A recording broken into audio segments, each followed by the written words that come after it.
Permitió el uso sin fines comerciales. Lewis Carroll. La casa del Snark. La casa del Snark, una agonía en 8 espasmos. Prefacio. Sí, y esto es algo desatinadamente posible, se acusará al autor de este breve, pero instructivo poema, de escribir tonterías. Estoy convencido de que dicha acusación estaría basada en el siguiente verso. Entonces el bauprés y el timón se confundían en ocasiones. En vista de esta dolorosa posibilidad, no apelaré indignado, como podría ser, a mis otros escritos para demostrar que soy incapaz de algo semejante, no aludiré, como podría ser, al fuerte propósito moral de este poema, ni a los principios aritméticos tan precavidamente inculcados en él, ni a sus nobles enseñanzas de historia natural. Prefiero adoptar el procedimiento más prosaico de explicar simplemente cómo ocurrió todo. El capitán, que era especialmente sensible en cuanto a las apariencias, solía hacer que el bauprés fuese desembarcado 1 o 2 veces por semana para barnizarlo, y en más de una ocasión, al llegar el momento de volverlo a poner en su sitio, no había nadie a bordo que supiese a qué extremo del barco pertenecía. Todos sabían que no servía de nada consultar al capitán, ya que éste simplemente se habría referido a su código naval y habría leído en voz alta y patética las instrucciones del almirantazgo, que nadie en el barco entendía, así que generalmente terminaban por sujetarlo, como podían, sobre el timón. El timonel solía observar todo esto con lágrimas en los ojos.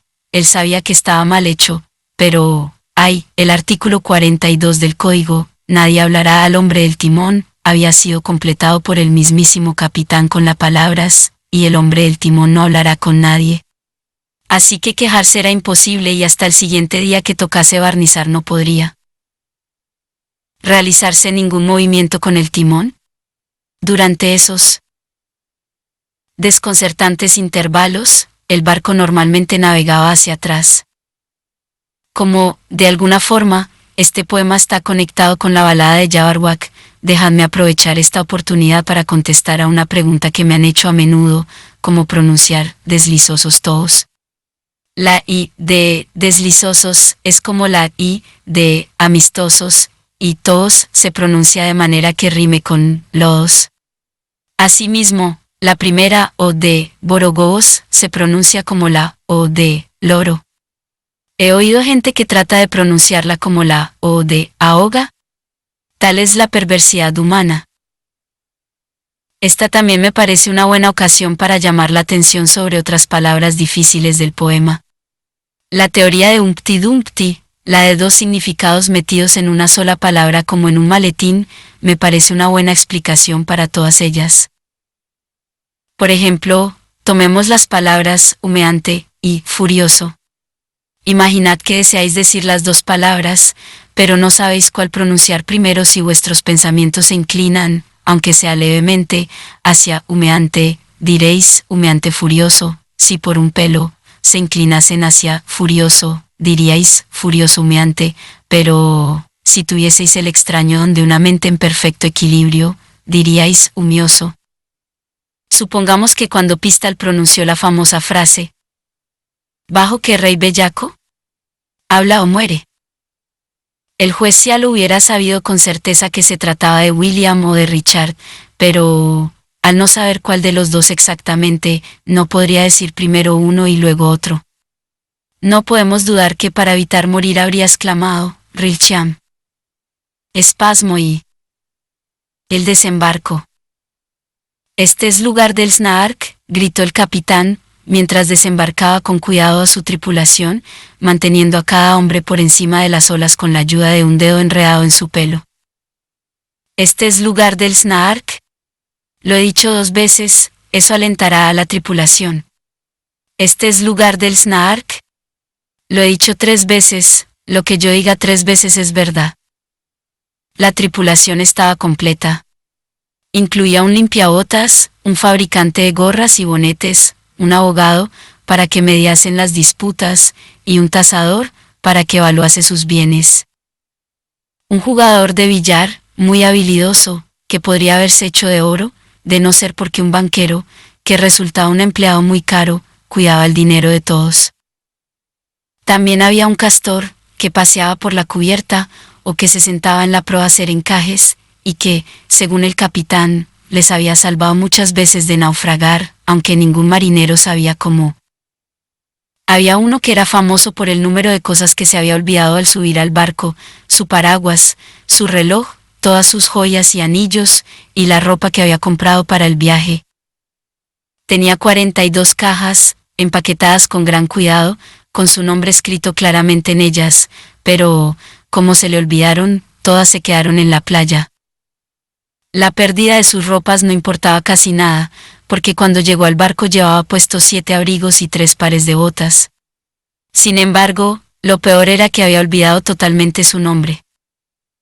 Contestaba a cualquier o a cualquier otro grito, como morralla, o buñuelo de pelos, o sea cual sea tu nombre, o como te llames, pero, especialmente, a ese. Mientras de aquellos que preferían usar expresiones más enérgicas recibía distintos nombres. Sus amigos íntimos le llamaban cao de vela y sus enemigos, queso tostado. Su apariencia es desgarbada, su inteligencia poca, así decía a menudo el capitán, pero su coraje es perfecto. Y al fin y al cabo, eso es lo que se necesita para cazar un snark.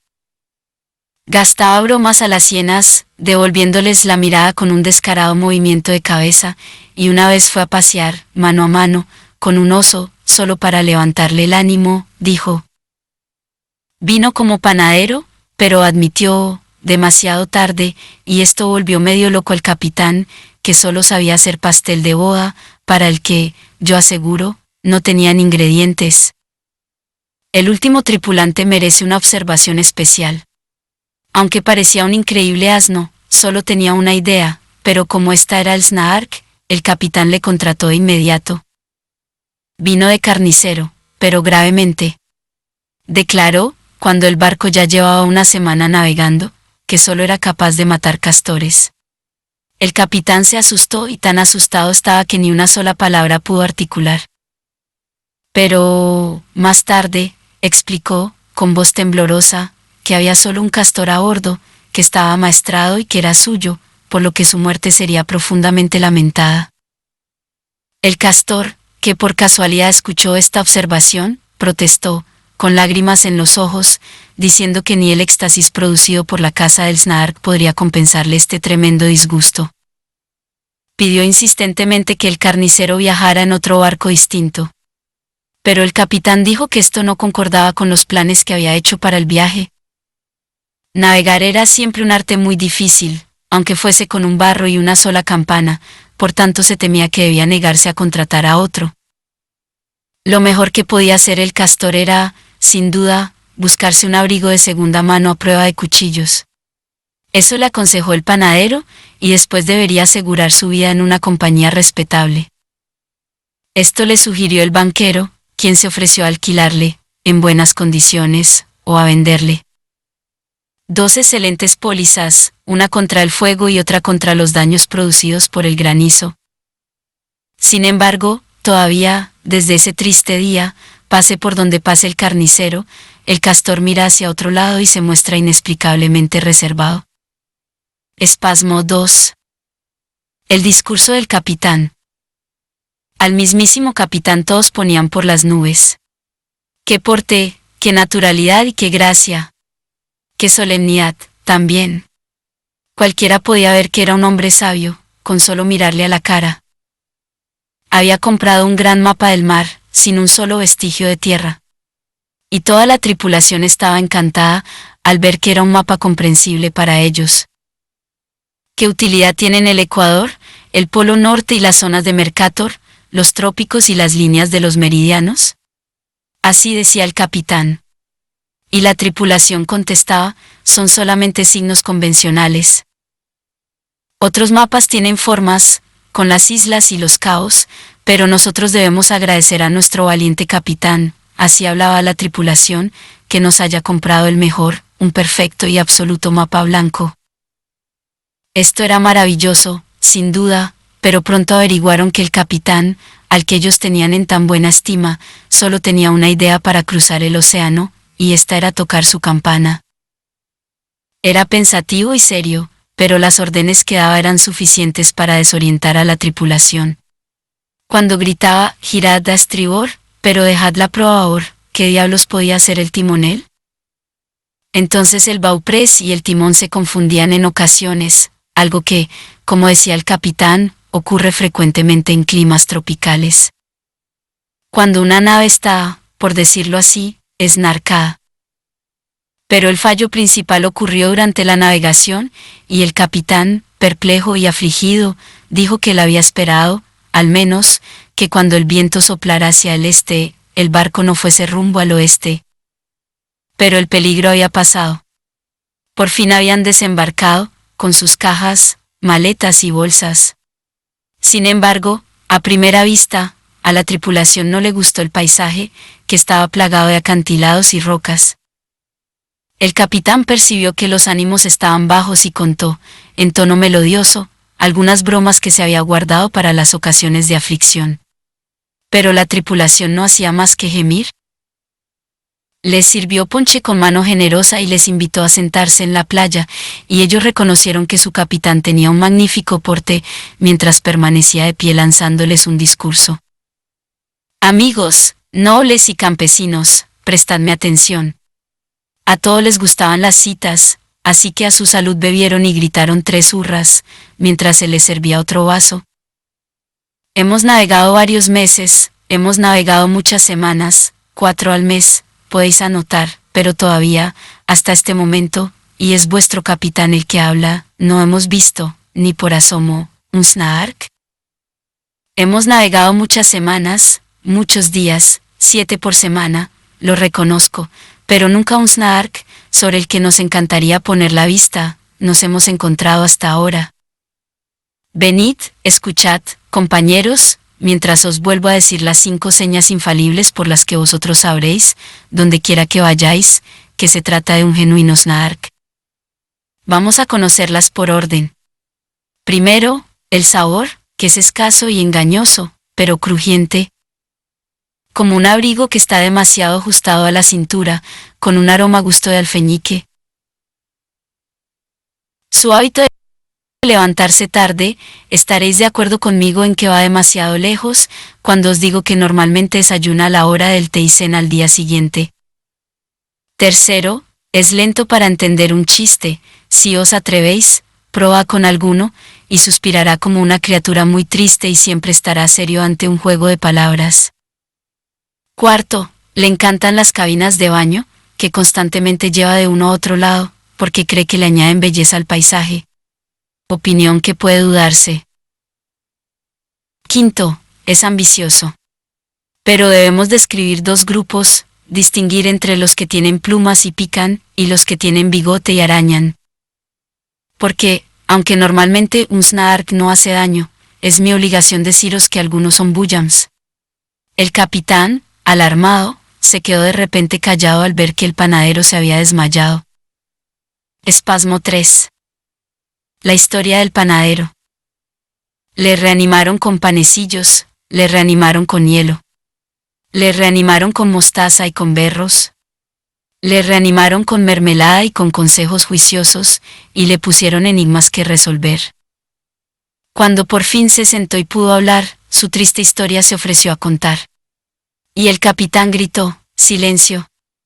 Ni un ruido, y excitado su campana se puso a tañer. Se hizo un completo silencio. Ni un ruido, ni una voz, apenas un lamento o un gemido, mientras el hombre al que llamaban contaba su desdichada historia en tono antediluviano. Mi padre y mi madre eran honrados, aunque pobres. Sáltate eso, interrumpió el capitán. Si se hace de noche, no podremos divisar un snark y no tenemos ni un minuto que perder.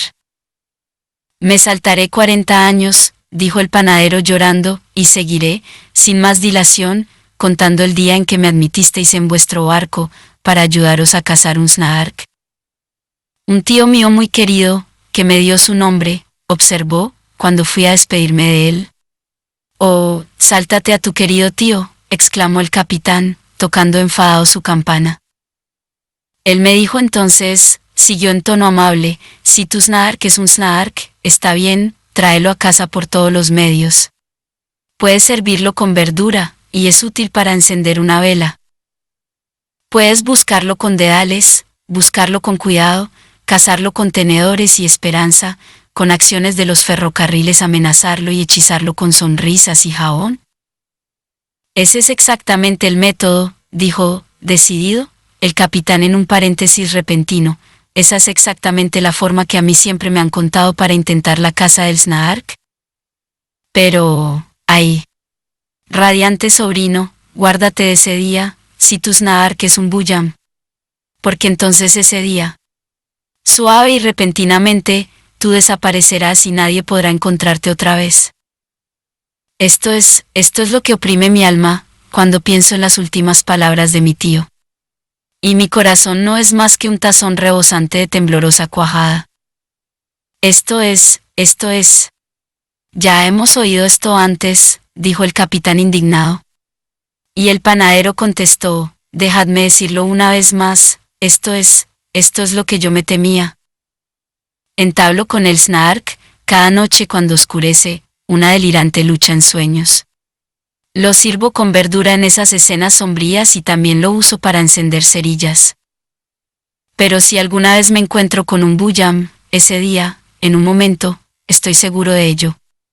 Suave y repentinamente desapareceré y esta idea es la que no puedo soportar. Espasmo 4. La casa. El capitán, encolerizado, frunció el ceño. Si tú hubieras hablado antes. Ha sido inoportuno mencionar esto ahora, con el Snaark, por así decirlo, a un paso de nosotros. Todo lamentaríamos, puedes imaginarte, otra vez no volver a encontrarte. Pero, ¿por qué, amigo, no sugeriste esto cuando empezó el viaje? Es excesivamente torpe mencionar esto ahora. Como creo que ya he dicho antes. Y el hombre de nombre, contestó suspirando, os informé de esto el día del embarque. Podéis acusarme de asesinato o de falta de sentido. Todos somos débiles a veces, pero ni el más leve acercamiento a la falsedad se encuentra entre mis delitos. Lo dije en hebreo, lo dije en holandés, lo dije en alemán y en griego, pero olvidé completamente, y eso me enfada mucho, que vosotros habláis en inglés. Es una triste historia, dijo el capitán, cuya cara se había alargado con cada palabra, pero ahora que nos has contado todo, sería absurdo seguir hablando de ello. El resto de mi discurso, les explicó a sus hombres, lo oiréis cuando tenga tiempo, pero ahora el Snaark está cerca, o lo vuelvo a repetir, y buscarlo es nuestro glorioso deber. Buscarlo con dedales, buscarlo con cuidado, perseguirlo con tenedores y esperanza, con acciones del ferrocarril amenazarlo y hechizarlo con sonrisas y jabón. Como el Snaark es una criatura peculiar, no lo cazaremos de una manera normal. Haced todo lo que ya sabéis y probad lo que no sabéis. No podemos perder ni una oportunidad hoy. Porque Inglaterra espera, me abstengo de seguir, es una frase tremenda, aunque trivial.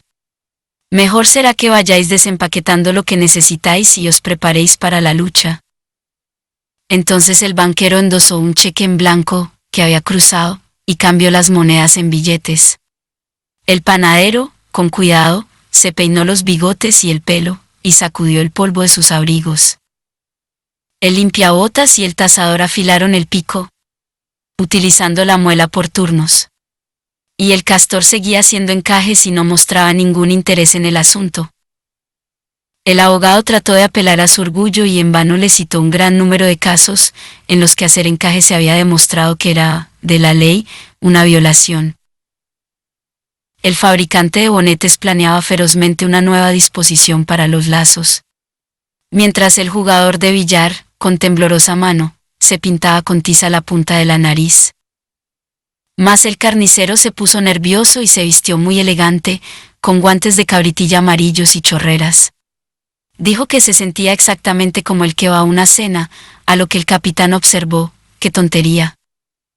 Me presentaréis, aquí, un buen tipo, le decía, si ocurre que no los encontramos juntos.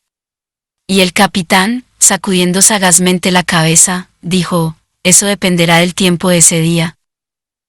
El castor, simplemente, se puso a saltar de alegría, al ver al carnicero tan nervioso, e incluso el panadero, aunque estúpido y bobo, trató de esforzarse para guiñar un ojo. «Actúa como un hombre», gritó el capitán airado, al oír que el carnicero estallaba en sollozos. «Si nos encontramos con un hub-hub, ese pájaro tan terrible, necesitaremos todas nuestras fuerzas». Espasmo V. La lección del castor. Lo buscaron con deales, con cuidado lo buscaron, lo persiguieron con tenedores y esperanza, con acciones del ferrocarril lo amenazaron y lo hechizaron con sonrisas y jabón. Entonces el carnicero ideó un ingenioso plan para hacer una incursión él solo, y eligió un lugar no frecuentado por el hombre, un valle tenebroso y desolado.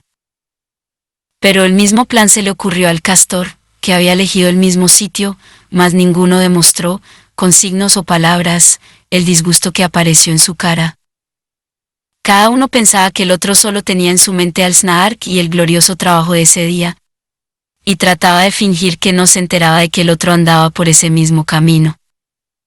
Pero el valle se hizo cada vez más estrecho y la tarde oscureció y hacía frío, hasta que, por los nervios, no por buena voluntad, ellos siguieron adelante, hombro con hombro. Entonces un grito, agudo y estridente, estremeció el cielo, y ellos supieron que algún peligro acechaba. El castor palideció hasta la punta del rabo, e incluso el carnicero se sintió un poco raro. Pensó en su niñez, muy lejana en el tiempo, un estado inocente y dichoso. Y el sonido que le venía a la mente era el del pizarrín rechinando en la pizarra. «Es la voz del hub-hub», gritó de repente, este hombre al que solían llamar asno. Como diría el capitán, añadió con orgullo, ya he explicado esta sensación anteriormente. Es el canto del hub-hub, sigue contando, te lo ruego, con esta, observarás que lo he dicho 2 veces. Es la canción del hub-hub. La prueba está completa y solo te lo he dicho 3 veces. El castor había contado con escrupuloso cuidado y cada palabra atentamente escuchaba, pero se descorazonó completamente y le invadió la desesperación al ver que se daba esa tercera repetición. Sentía que, a pesar de todos sus posibles esfuerzos, de alguna manera había perdido la cuenta, y lo único que cabía era devanarse los sesos tratando de volver a calcular dicha cuenta. 2 más 1, si es que se puede contar eso, dijo, con el pulgar y los dedos, mientras recordaba, entre lágrimas, como en su juventud no se había esforzado en aprender a sumar. Eso puede hacerse, dijo el carnicero, creo. Debe hacerse, estoy seguro. Se hará. Tráeme papel y tinta, hay tiempo para hacerlo. El castor trajo papel, carpeta, pluma y tinta en una gran provisión, mientras unas horribles criaturas salieron de sus guaridas y con ojos perplejos observaron aquella operación. Tan absorto estaba el carnicero, que no les prestó atención, mientras escribía con un lápiz en cada mano, y con un lenguaje corriente explicaba todo para que el castor pudiera entenderlo.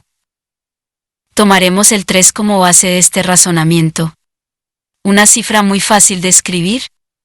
Le sumamos 7 y 10, y después lo multiplicamos por 1000 menos 8. Después, como ves, dividimos el resultado entre 992. Luego restamos 17, y la respuesta debe ser exacta y perfectamente cierta. Me encantaría explicarte el método a seguir, mientras lo tengo claro en mi mente, si tuviéramos yo tiempo y tu cabeza, pero aún queda mucho por decir. En un momento he visto lo que hasta ahora ha estado oculto en un absoluto misterio y ahora te daré, libremente y sin cargo adicional, una lección de historia natural. De esta forma genial siguió hablando, olvidando todas las leyes de la propiedad, ya que dar instrucciones, sin introducción, causaría un gran revuelo en la sociedad. Por su temperamento, el hub-hub es un ave terrible, porque vive perpetuamente en cólera. Sus gustos son absurdos en cuanto a la ropa y está años luz por delante en la moda. Recuerda a todos los amigos que ha conocido antes y nunca se deja sobornar, y en las reuniones benéficas se queda en la puerta y recoge el dinero, aunque nada se digna aportar. Su sabor, cuando está cocinado, es mucho más sabroso que el del cordero, las ostras o los huevos. Algunos piensan que se conserva mejor en una jarra de marfil, aunque otros opinan que en un barril de caoba. Se hierve en serrín, se sazona con gluten, se espesa con langosta y una cinta. Pero todavía el principal objetivo que hay que tener es mantener su forma simétrica. El carnicero habría estado hablando encantado hasta el siguiente día, pero se dio cuenta de que la lección debía terminar y se atrevió a decir, llorando de alegría, que al castor, su amigo había llegado a considerar. Mientras el castor confesó, con aspecto emocionado, más elocuente incluso que las lágrimas, que en 10 minutos había aprendido mucho más que lo que todos los libros, en 70 años, le habían enseñado. Volvieron de la mano, y el capitán desarmado, durante un instante, y muy emocionado, dijo, «Esto compensa ampliamente los aburridos días que en el agitado océano hemos pasado». Tan amigos se hicieron, el castor y el carnicero, que es algo nunca visto. En invierno, o verano. Siempre era lo mismo. Uno nunca podía ver al otro sin su amigo.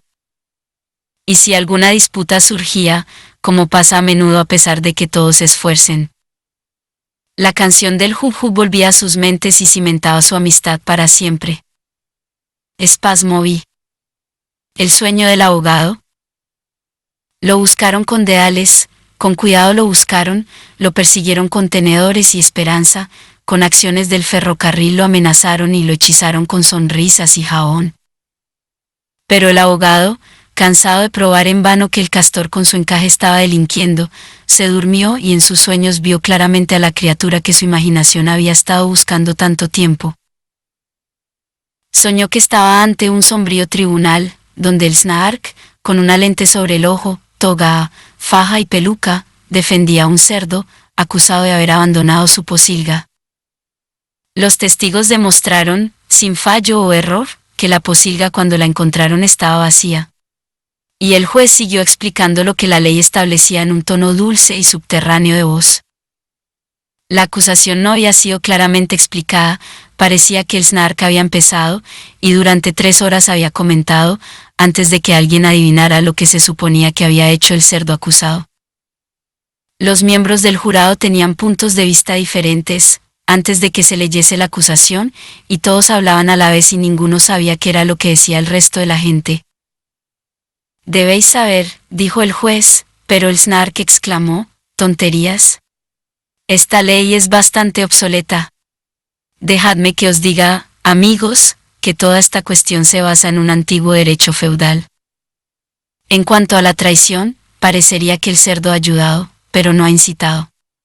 Mientras que el cargo de insolvencia se descarta, eso está claro, si se admite como alegato nada hubo adeudado. En cuanto a la deserción, no lo pongo en duda, pero su culpa, creo, será anulada, por lo menos en lo referente al coste de este pleito, por la coartada que ha sido demostrada. El destino de mi pobre cliente depende ahora de sus votos». Aquí, el orador se sentó en su sitio y se dirigió al juez para que consultara sus notas y brevemente resumiera el caso. Pero el juez dijo que nunca había hecho un resumen antes. Así que el Snark ocupó su lugar y lo hizo tan bien que llegó más allá de lo que los testigos habían dicho. Cuando se pidió que dieran el veredicto, el jurado declinó porque esa palabra era muy difícil de deletrear.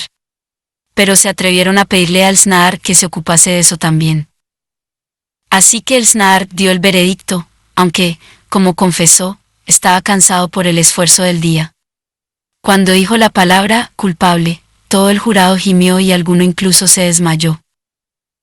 Entonces el Snark dictó sentencia, al estar el juez demasiado nervioso para decir una sola palabra cuando se puso de pie, el silencio era tan total que podía oírse una aguja caer. Destierro de por vida, fue la sentencia que dictó, y luego una multa de 40 libras tendrá que pagar. Todo el jurado aplaudió. Aunque el juez dijo que había temido que la frase no tuviese un sonido legal. Pero su explosión de júbilo pronto se vio truncada cuando el carcelero les informó, entre llantos, que dicha sentencia no tendría el más mínimo efecto porque el cerdo había muerto hacía ya algunos años. El juez se marchó del tribunal, con aspecto de profundo disgusto, pero el Snark, aunque un poco consternado, como era el abogado encargado de la defensa, siguió hasta el final cantando. Esto soñó el abogado, mientras el canto parecía hacerse más audible a cada momento, hasta que le despertó el tañer de una furiosa campana que el capitán tocaba a su oído. Espasmo 7. El destino del banquero. Lo buscaron con deales, con cuidado lo buscaron, lo persiguieron con tenedores y esperanza, con acciones del ferrocarril lo amenazaron y lo hechizaron con sonrisas y jabón. Y el banquero, movido por un coraje tan novedoso que fue objeto de comentario general, salió como un loco hasta perderle de vista, en su empeño por cazar el Snark. Pero mientras lo buscaba con deales y cuidado, un Bandarsn rápidamente se le acercó y capturó al banquero, que de miedo chilló, porque sabía que era inútil tratar de escapar. Le ofreció un gran descuento, también le ofreció un cheque, pagadero, al portador, por valor de más de 7 libras, pero el Bandarsn solamente estiró el cuello y agarró de nuevo al banquero. Sin descanso y sin pausa, mientras esas mandíbulas no dejaban de chasquear alrededor, se escapó, saltó, forcejeó y se desplomó, hasta que, de un desmayo, al suelo cayó. El Bandarsn se marchó mientras los otros venían, atraídos por el grito de miedo, y el capitán observó, es lo que me temía. Y solemnemente su campana tocó. Tenía la cara negra y ellos apenas pudieron imaginar el más mínimo parecido con lo que había sido antes, porque tan grande era su miedo que su chaleco se había puesto blanco. Algo realmente digno de ver. Para horror de todos los que estaban presentes ese día, se irguió vestido de etiqueta, y por medio de muecas sin sentido procuró decir lo que su lengua nunca más podría. Se hundió en una silla, pasándose las manos por el pelo. Y cantaba las más misbolas canciones, palabras que por necias demostraban su locura, mientras hacía sonar 2 huesos. «Déjalo a su suerte, se está haciendo tarde», gritó el capitán asustado. «Hemos perdido la mitad del día. Cualquier otro retraso, y no cazaremos un Snark y la noche habrá llegado». Espasmo 8. La desaparición. Lo buscaron con deales, con cuidado lo buscaron, lo persiguieron con tenedores y esperanza, con acciones del ferrocarril lo amenazaron y lo hechizaron con sonrisas y jabón. Temblaban al pensar que la caza podía fallar, y el castor, muy excitado, saltaba sobre la punta del rabo, mientras la luz del día se había desvanecido. «Ya se oye gritar a ese», dijo el capitán. «Grita como un loco, escuchad. Agita los brazos y sacude la cabeza, ¿seguro que ha encontrado un Snark?» Miraban deleitados y el carnicero decía, siempre fue un bromista terrible.